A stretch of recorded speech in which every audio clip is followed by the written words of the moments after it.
about the time we got through writing the proposals for the anti-poverty program, the rumbling about model cities came into existence. So again, Carol Richmond was very instrumental in getting people together, and they started developing proposals, having citizen task forces.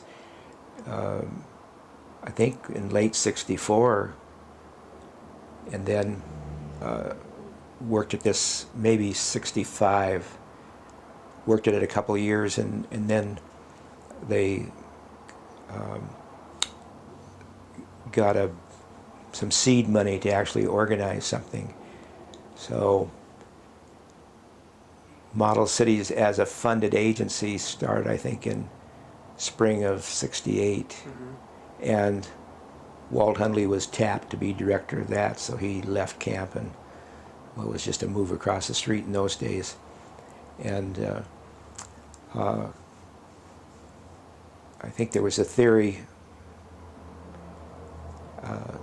that moved it a little bit too far, too fast. Well, part of the thing is that Nixon got elected in '68, and he called for a massive re-review of everything that had been discussed or planned or promised.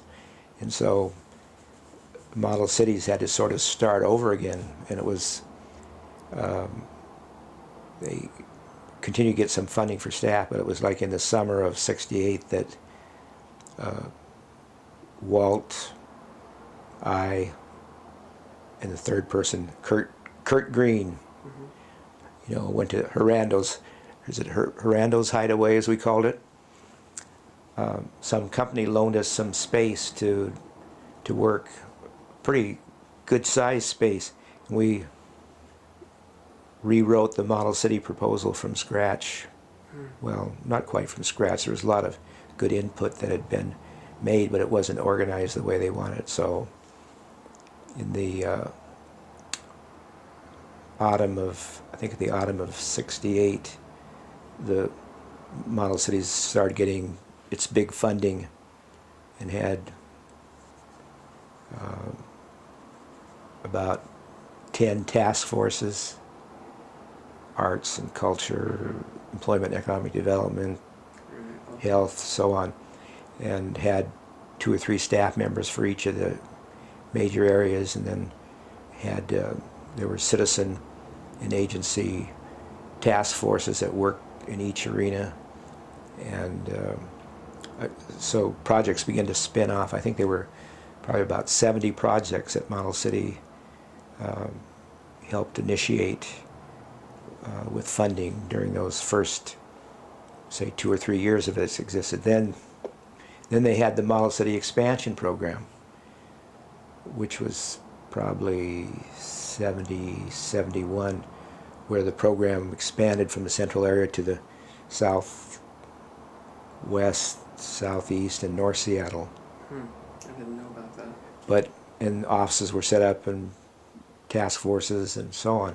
And it became a little unwieldy because, well, in part because there really wasn't enough money to spread around.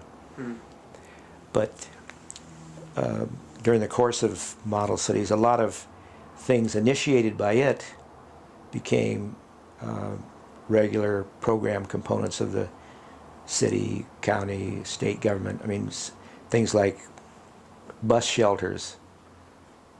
The first one was built with Model City money. It cost a fortune, too. At least it seemed like a fortune to me at the time. I mean, like $5,000 for a bus shelter. Well, then it became more widespread. Then they had the mini transportation system. They had mini buses going around the Central Area promoting access to jobs and education. Some of the projects for the elderly were initially funded by Model Cities, and now become part of the structure of the city.